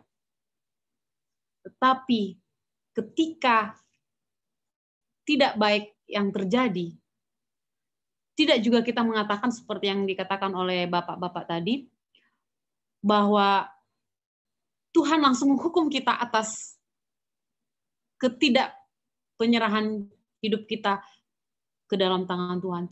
Tuhan tidak seperti itu. Jadi kalau misalnya kita salah langsung dihukum, Tuhan tidak seperti itu. Tetapi iblis akan memakai kejadian itu untuk membuat kita bertanya-tanya, nah, kan karena kau tidak menyerahkan hidupmu kepada Tuhan pada hari ini, langsung ditabrak orang mobilmu dari belakang kan. Nah, jadi sebenarnya pemikiran-pemikiran yang seperti ini, kita yang harus pertanyakan kepada diri kita, apakah itu pertanyaan yang positif atau negatif? Saya pikir kalau pemikiran atau pertanyaan yang di dalam pikiran kita yang positif, pasti kita akan mengatakan bersyukurlah walaupun terjadi seperti ini, tetapi kita belum tidak mengalami yang lebih parah, misalnya seperti yang dibilang Pak Sembiring tadi. kita akan mengatakan seperti itu. Tetapi ketika memang pikiran negatif mulai datang kepada pikiran kita, wah, tadi saya melakukan ini karena saya tidak berdoa ya. Jadi seolah-olah Tuhan itu ketika kita salah, dia langsung menghukum kita, padahal tidak seperti itu. Jadi memang cara kita untuk mengelola keadaan yang terjadi yang menentukan jawaban kita atas apa yang terjadi di dalam kehidupan kita. Mungkin itu yang bisa saya sampaikan untuk kakak itu tadi. Jadi memang kalau kita menyelami itu semua, kita tidak bisa kenapa ketika kita mempertanyakan itu. Jadi biarlah kita melupakan yang sudah berlalu, tapi belajar kita dari situ, dari kejadiannya. Dan untuk Pak S. Panjaitan tadi, memang orang tua itu kalau udah tua, seharusnya memang bukan seharusnya, memang ada yang sakit, tapi tidak semua orang tua sakit. Tidak semua orang tua sakit, tetapi kenapa saya katakan seperti itu tadi? Ketika pikirannya membuat dia jadi susah, itu yang menjadi masalah. Saya katakan seperti itu tadi kepada ibu saya. Ketika permasalahan itu yang selalu diterima, pikiran-pikiran negatif yang datang kepada pikirannya itu selalu diterima, akhirnya menyebabkan dia tidak bisa tidur, tidak bisa tenang, selalu berpikir yang jelek, tidak tenang di dalam kehidupannya. Apa enaknya menjalani kehidupan ketika kita tidak damai? Apa enaknya menjalani hari-hari kita, apalagi yang misalnya sudah pensiun, ketika hati tidak damai. Tetapi ketika kedamaian ada di dalam hati kita, sekalipun ada pergumulan-pergumulan kehidupan itu, maka kita akan menjalaninya dengan rasa bersyukur. Bersyukur kita ada itu, sehingga kita datang kepada Tuhan. Mungkin kalau semua aman-aman, kita ya udah tenang-tenang aja seperti. Tapi ketika Tuhan izinkan sesuatu yang mungkin membuat kita kurang nyaman, ya kita datang meminta kepada Dia. Dan iblis sangat tidak senang ketika datang kita kepada Tuhan. Dia akan menghalang-halangi kita. Jadi yang mau saya sampaikan kepada kita adalah pada saat ini bagaimana tadi pikiran-pikiran negatif yang selalu lebih dominan hadir ke dalam pikiran kita yang membuat kita susah, yang membuat kita khawatir, yang membuat kita kadang-kadang jadi kurang percaya akan Tuhan karena pikiran-pikiran negatif, apakah iya atau tidak seperti itu. Jadi inilah yang harus kita hilangkan dari pikiran kita. Dengan cara apa kita menghilangkan ini dari pikiran kita adalah menghubungkan pikiran kita dengan pikiran Tuhan. Sehingga apapun yang terjadi di dalam kehidupan kita, biarlah kita menjalaninya dengan damai, walaupun ada kerikil-kerikil yang terjadi di dalam kehidupan kita. Biarlah firman yang kita telah dengarkan pada malam hari ini boleh menguatkan kita untuk lebih berserah kita kepada Tuhan melalui perjalanan kehidupan kita, melalui penyerahan hidup kita ke dalam tangan Tuhan. Sehingga kebahagiaan sejati dan kedamaian yang daripada Tuhan boleh menjadi bagian kita. Terima kasih. Amin. Amin. Kita bersyukur, terima kasih untuk pelajaran malam hari ini. Biarlah kiranya kita bisa mempraktekannya untuk tetap berpikir positif, menjaga pikiran kita, banyak berdoa, banyak membaca firman Tuhan, dan juga menyanyikan lagu-lagu pujian pada Tuhan. Malam hari ini malam permintaan doa, kita akan berdoa. Saya akan minta kesediaan kepada Pak Hotlin Hasibuan yang akan berdoa. Mungkin ada usulan-usulan yang akan didoakan, kami berikan kesempatan. Kita doakan pemulihan dari Ibu Halimbong. Dia sudah di rumah tapi tetap dalam proses pemulihan akan kesehatannya. Ada lagi yang lain?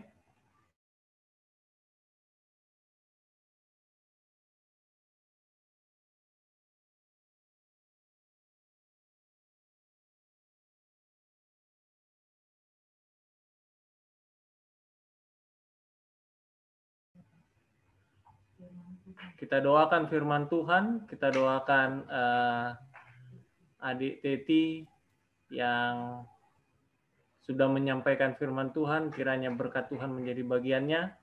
Dia boleh menyampaikan pada firman Tuhan pada kesempatan-kesempatan yang akan datang. Baik, kalau tidak ada, kita akan berdoa dipimpin oleh Pak Fadlin Hasibuan. Kami berikan kesempatan. Baik, kita sama-sama berdoa. Bapa kami yang di surga, terima kasih Bapa, di mana Engkau masih memberkati kami masing-masing hingga pada malam ini, sehingga kami bisa dapat melakukan perbaktian Rabu malam, sekalipun kami berbakti melalui aplikasi Zoom. Terima kasih Bapak, Engkau telah memberkati pangkat yang kami gunakan, sehingga acara kami ini dapat berlangsung dengan baik ya Bapak. Terima kasih juga atas firman-Mu yang telah disampaikan orang muda kami, Saudari Betty Tembunan, dan yang Engkau berkati saudari kami ini ya Bapak, berkati di masa mudanya, berkati kesehatan, berkati di dalam pekerjaan, dan berkati juga keluarganya Bapak. Biarlah berkat-Mu senantiasa menjadi bahagian saudari kami ini, dan Engkau memberikan apa yang menjadi kerinduannya Bapak. Berkati juga semua anggota jemaat Anna Maria Lewa KBC yang hadir pada malam ini, baik yang tidak dapat hadir di dalam perbaktian Rabu malam ini ya Bapak. Kiranya kasih karunia-Mu selalu menyertai kami semua dimanapun kami berada ya Bapak. Ya Bapak, di sini kami mohon bahwa saudari kami Ibu Halimbong yang dalam tahap pemulihan karena mengalami sakit beberapa hari yang lalu ya Bapak, di mana Ibu ini telah pulang dari rumah sakit, dan Engkau memberkati dalam pemulihannya ya Bapak, supaya dapat kembali seperti sedia kala. Kami juga berdoa bagi mungkin saudara kami yang mengalami sakit, penyakit, hanya pengasihan mula Bapa yang menyertai supaya menjadi lebih baik. Berkatilah kami malam ini, semua yang hadir pada malam ini ya Bapak. Di atas segalanya itu, karena Engkau menghapuskan segala dosa dan kesalahan kami. Inilah doa dan permohonan kami Bapa, dalam nama Yesus kami berdoa. Amin. Amin. Baik, terima kasih. Kita akan menutup kebaktian kita. Kita akan menyanyikan lagu Sion nomor 362.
kita bersatu dalam doa.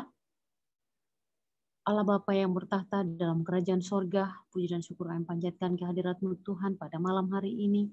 Kembali kami datang kepadamu Tuhan, menyampaikan ucapan syukur dan sukacita kami di mana kami telah mendengarkan sedikit dari firman-Mu Tuhan yang mengajarkan kami untuk berpikir positif. Karena kami percaya semua pikiran-pikiran positif yang datang kepada pikiran kami membawa kami lebih dekat kepada Tuhan, dan kami percaya bahwa pikiran-pikiran positif akan selalu membawa kepada kebaikan kami masing-masing.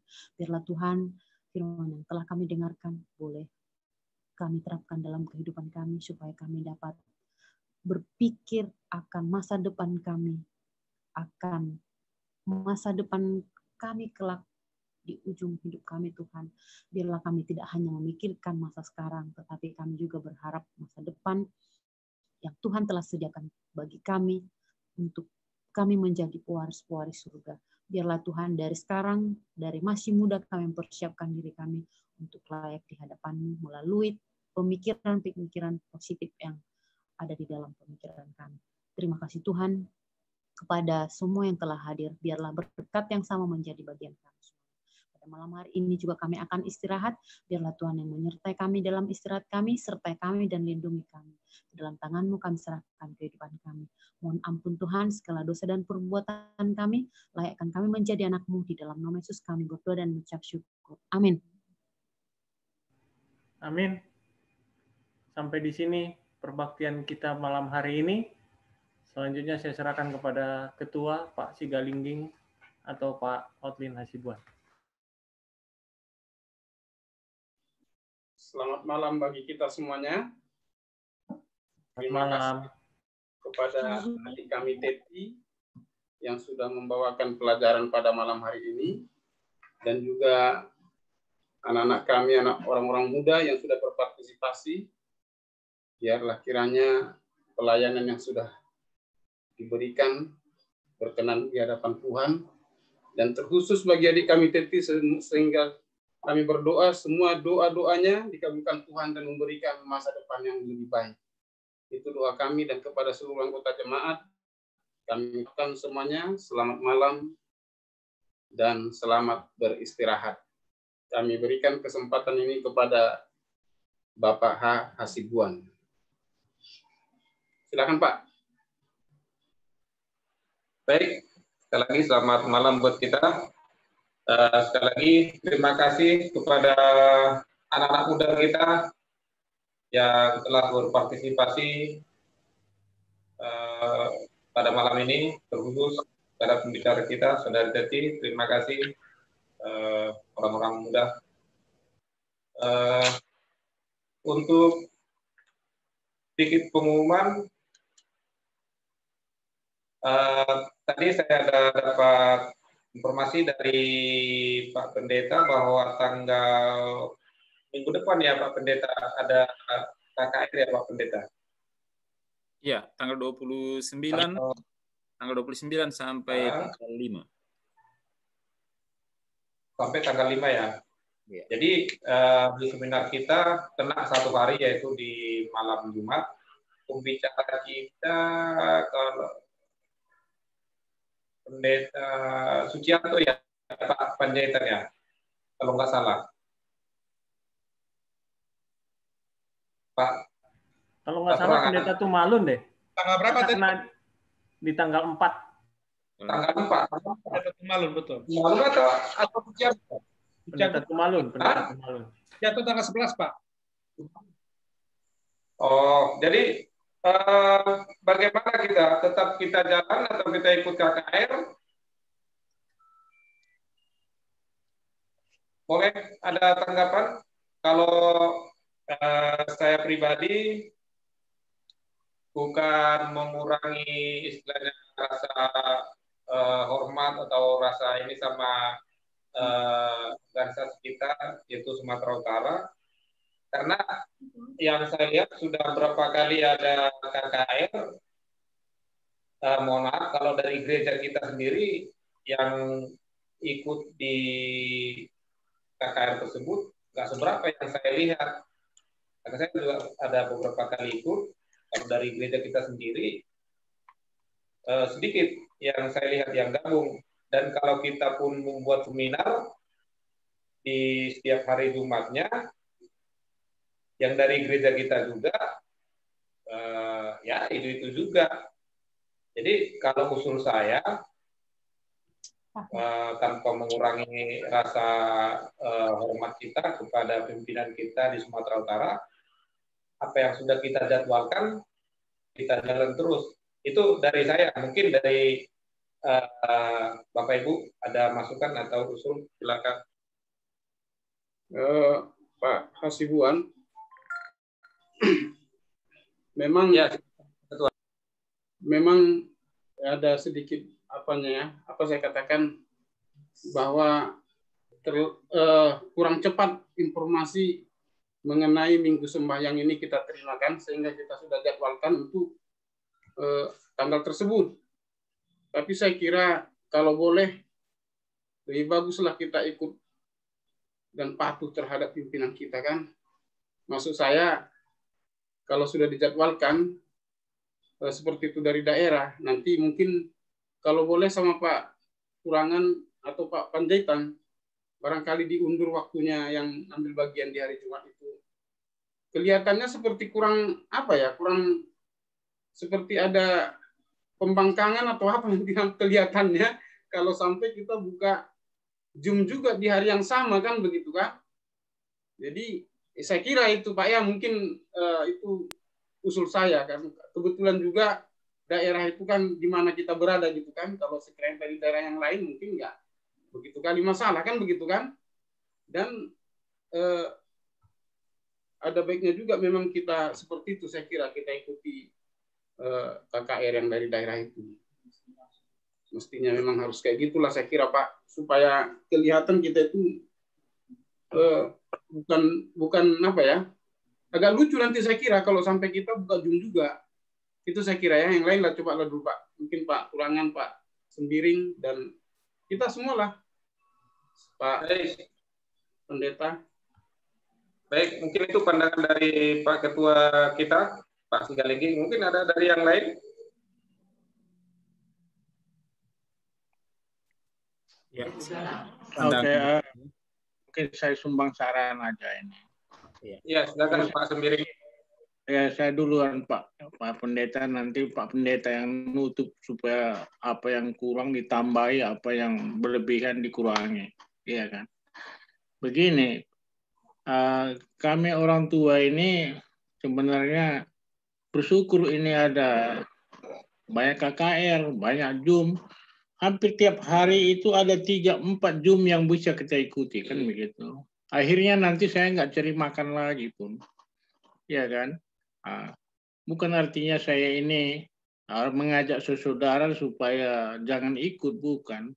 Sekarang lihat dirimu, diri saya lah, jangan pula dirimu, diri saya aja. Apakah memang agenda saya cocok dengan ini enggak? Pilih-pilih gitu. Karena aku pikir KKR itu sajanya ini. Seminar itu pun sebenarnya yang lagi kita butuhkan sekarang itu yang diberikan secara bagus, berulang-ulang pun malah sudah.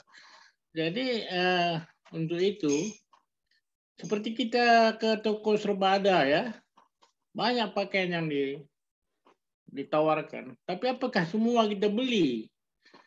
Nggak sanggup nanti. Atau kita umpamanya pergi ke pantai.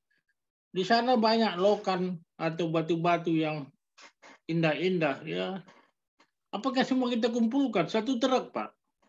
Jadi akhirnya nanti kesempatan untuk mencari, ya saya terus terang aja lah, kalau nggak kerja pun nanti nggak berasap dapur saya. Jadi dalam hal ini, kalau saya pribadi, saya lihat agenda saya, cocok nggak? Saya cocokkan. Yang harus sebenarnya kan memang hari Sabat dan Rebo malam ini KKR itu ya udah. Jadi kalau ada KKR ada Rebo malam, ya pikirkan aja bahwa yang mana yang apa ini. Apakah saya putuskan KKR ini karena Rebo malam atau bagaimana? Pilih satu, jangan dua-dua diikuti. Nanti saudara nggak kemana-mana, terus saja seperti itu. Ini ide saya. Jadi bukan untuk diikutkan, tetapi untuk ya dipikirkan, kalau cocok diambil, kalau enggak dibuang aja. Makasih. Enggak, maksudnya Pak Hasibuan kalau saya lihat secara gereja, bukan perorangan. Kalau perorangan kita boleh milih. Tapi untuk Jumat malam, setiap Jumat malam kita membawa nama gereja. Apakah acara gereja itu di Jumat malam kita tiadakan dulu atau tidak? Itu maksudnya tadi terkait dengan adanya KKR. Kalau Pak Nangari, saya cenderungnya tadi secara pribadi, Pak. Iya. Kalau pribadi ya memang kita harus pilih-pilih.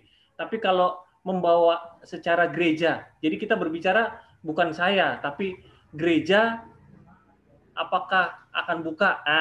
Kurang lebih demikianlah pemikirannya. Oke, silakan. Kalau malam Sabat itu kan memang hari ke-7 ya. Itu saya malah lebih kuat sekarang. Kalau bisa Tuhan, janganlah saya tinggalkan dari hari Sabat gitu ya. Itu saya kira kan harus. Tapi kalau Rebo malam itu dari Tuhan atau dari sidang itu? Makanya di situ, saudara, makanya jangan pengaruh saya. Saya memang memiliki cara pikir saya yang mungkin agak beda. Tapi kalau umpamanya itu oleh Tuhan, hari ke-7 katanya ikuti, pasti harus itu. Tetapi kalau umpamanya hari lain, wah, saya nggak boleh ngomong cara ikuti, saya makanya kita minta sama pendeta nanti mengakhiri ini. Tolong nanti kita, pendeta kita memberikan satu petuah untuk. Terima kasih. Pak Sembiring, mungkin salah tanggap Pak Sembiring. Jadi begini, dalam malam Jumat itu ada dua yang bersamaan. Kalau kita buka, kita jum kita dengan KKR, kan gitu ya Pak Pendeta ya? Nah, jadi tadi pertanyaan Pak Hasibuan, gimana kira-kira kita jalan terus, seminar terus Jumat malam, atau kita bergabung dengan KKR dari daerah, kan itu pertanyaannya Pak. Jadi makanya saya usulkan, karena kita juga gereja yang tunduk kepada pimpinan kita di daerah, sepertinya agak lucu juga kalau kita bikin Zoom sendiri, sementara dari daerah ada seminar, kan begitu kira-kira kan? Jadi bukan baik. Oke Pak Tegalinggi, saya memang tadi pikir bahwa apakah kita harus menggagalkan kita punya? Ya jelas saja bahwa pada malam Sabat itu kan memang punya Tuhan. Punya Tuhan ya. Jadi kita ikuti aja daerah, karena daerah yang lebih tinggi dari kita. Ketentuan kita itu lebih rendah daripada ketentuan daerah. Kita ikuti daerah. Kalau memang hari Sabat itu nggak bisa lagi kita pungkiri itu. Tapi kalau Rebo malam saya kira barangkali bisa. Udah, nggak apa-apa. Saya ikut aja yang mana nanti saudara lakukan bersama, saya ikut. Oke, terima kasih. Mungkin dari yang lain atau langsung Pak Pendeta saja? Ya, saya pendeta lah. Baiklah, jadi sedikit saya kasih pandangan.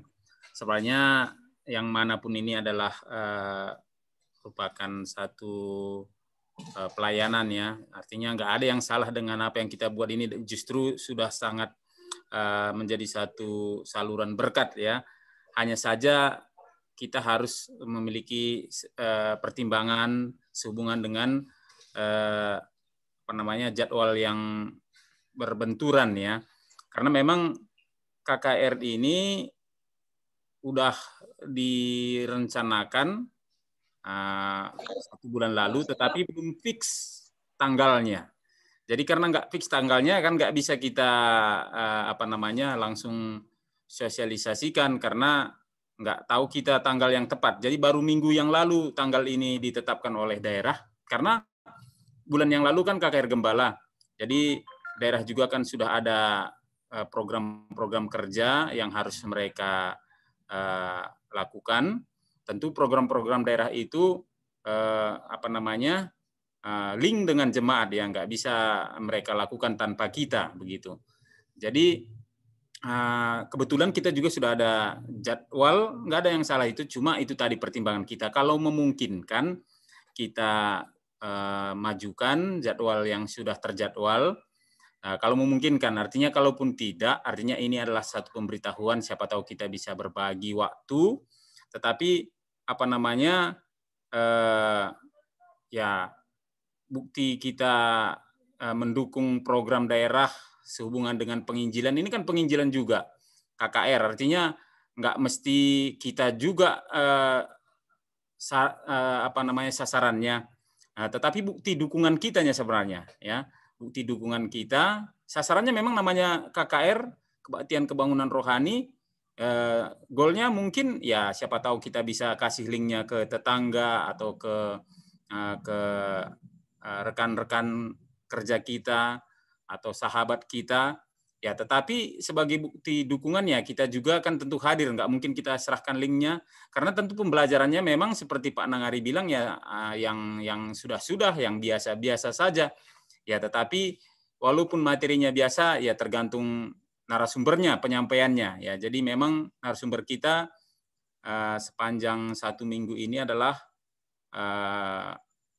pimpinan-pimpinan kita dari daerah, ya, officer dan departemen, ya, departemen yang bulan lalu ya pendeta-pendeta, gembala-gembala yang di ladang di jemaat, tetapi untuk bulan ini, ya bulan ini tanggal 29 itu sampai tanggal 5 itu para pimpinan di daerah, ya. Jadi saya rasa mereka sudah persiapkan materi yang tepat, ya, bagi apa namanya, bagi pelajar Alkitab pemula, ya mungkin bagi kita juga, artinya firman Tuhan itu nggak ada yang baru sebenarnya, yang manapun nggak ada yang baru, tetapi itu hanya menguatkan kita kembali atau mengingatkan kita. Jadi itulah yang boleh mungkin. Lalu satu lagi, ya artinya memungkinkan kalau kita bisa ikuti pada hari yang sama, ada juga minggu sembahyang itu pagi-pagi jam 5 pagi. Jadi mungkin bisa itu jadi pengganti renungan pagi kita, kira-kira seperti itu. Artinya kita nggak renungan pagi, kita ikuti aja minggu sembahyang jam 5 pagi di tanggal yang sama 29 sampai 5. Dan itu seuni, ya bukan se-Sumatera, ya seuni. Jadi artinya sama seperti Zoom ini kan, kita juga butuh sebenarnya siraman rohani sehingga kita buat jadwal Zoom. Sama juga KKR ini, jemaat ini kan mungkin nggak semua seperti Anna Maria punya Zoom seperti ini. Jadi sebenarnya ini adalah wadah yang daerah buat untuk apa namanya, ya untuk menganyomi, ya atau untuk menyediakan apa namanya, ya pelayanan ya kepada jemaat-jemaat, daerah-daerah, distrik-distrik.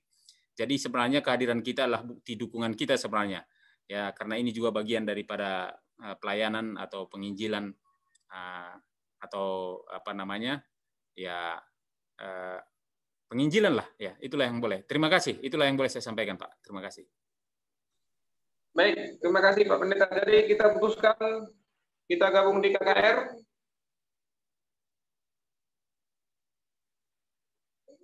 Iya Pak, ya. Kalau boleh ya Pak.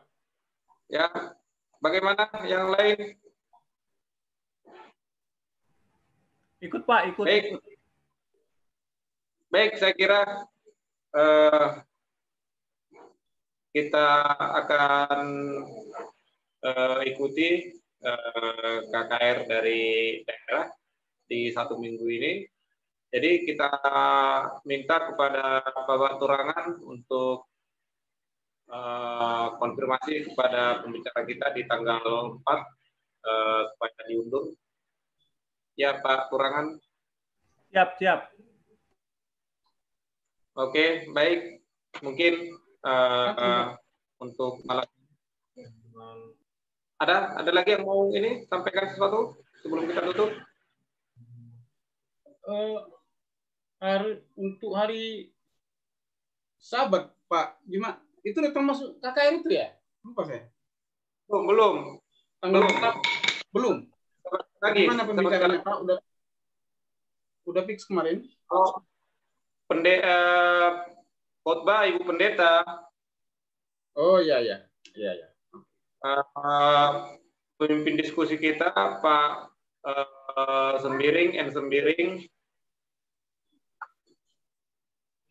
Oke. Tinggal acara rumah tangga atau kesaksian, sama itulah nanti ya partisipan-partisipannya, itu saja ini yang belum. Oke Pak, tapi pembicara udah fix ya Pak ya? Ya, kalau khotbah sudah Ibu Pendeta. Oke, makasih Pak, itu aja Pak. Atau mungkin Pak Galinging boleh bantu cari itulah untuk partisipan yang lain, untuk mulai dari acara rumah tangga atau kesaksian sama partisipannya. Ya, nanti kita bolehlah kita nanti komunikasi kita nanti Pak ya. Oke. Baik, mungkin itu saja. Sekali lagi terima kasih, Tuhan Yesus memberkati. Selamat malam buat kita semua. Selamat malam. Selamat malam semua. Selamat malam. Oke, makasih Pak Turangan ya, udah bisa ditutup ya Pak. Iya, oke, siap Pak.